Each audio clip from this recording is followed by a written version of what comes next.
Let's hit the go button, America. It's Election Day 2023. At this point in the four-year election cycle, there is no presidential election, no regular congressional races, and just a few gubernatorial elections. But every election tells us something. Today on OBS Talk Show Presents, we will see why we are fascinated by Tuesday's races. Two major gubernatorial races. Mississippi governor. Democrats believe they have a shot at the governor's mansion in this bright red state.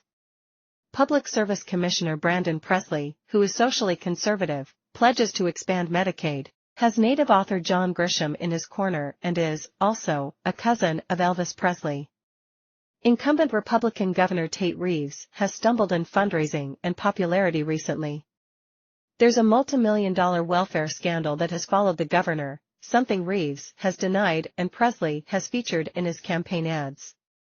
Reeves has denied any wrongdoing and is still the GOP candidate in a GOP state. Heads up, it may not be decided by tonight and could go to a November 28 runoff. Kentucky governor.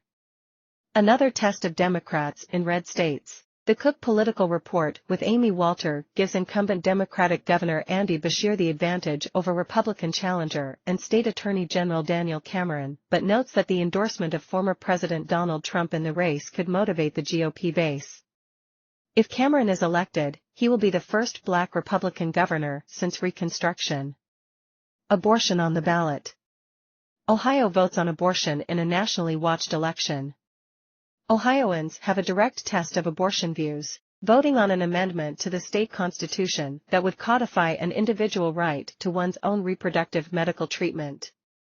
That would include decisions involving abortion, contraception, fertility treatment and miscarriage care.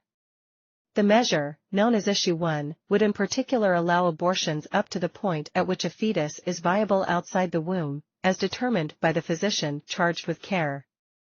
This has sparked an intense battle and a number of false claims about the proposed amendment. If voters approve the measure, it will add to the series of wins for advocates seeking to enshrine abortion rights into state constitutions following the Supreme Court decision to overturn Roe v. Wade in summer 2022. The race for control of the Virginia legislature. Control of both chambers in Richmond is up for grabs, and the battle has become a national test for both parties on abortion. Republican Governor Glenn Youngkin's 2021 win provided the GOP with a blueprint on the issue. Now he aims to flip the state's Democratic Senate and gain GOP control of state government. Tidal waves of money have been raised and spent in the state, with dueling ads on which party is out of step on abortion.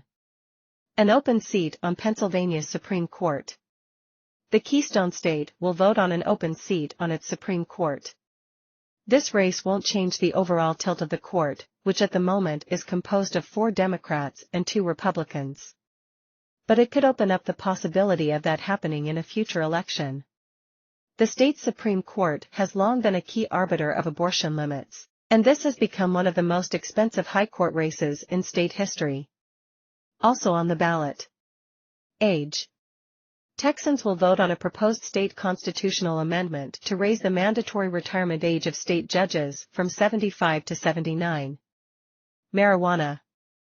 Ohio voters will decide if they want to legalize recreational marijuana. The race for mayor of Uvalde, Texas. More than a year after a gunman murdered 19 students and 2 teachers there, the city of Uvalde, Texas, will choose a new mayor. The 3 candidates include the mother of one of the students killed, but the massacre and ideas for moving forward remain divisive there. School boards. Around the country, cultural and education debates will collide in races to fill vacant school board spots. We are especially watching a few in Virginia, Pennsylvania, and Minnesota. The special congressional election in Rhode Island. The state's 1st district is open thanks to the retirement of David Cicilline. This is a Democrat-leaning district and there's to lose. The candidates? Democrat Gabe Amo, a former Obama and Biden White House aide, who would be the first person of color from Rhode Island in Congress if he wins, and Republican Jerry Leonard, who is a moderate and a retired Marine. We will continue with our guide to our coverage of campaign season 2023 when OBS Talk Show presents returns.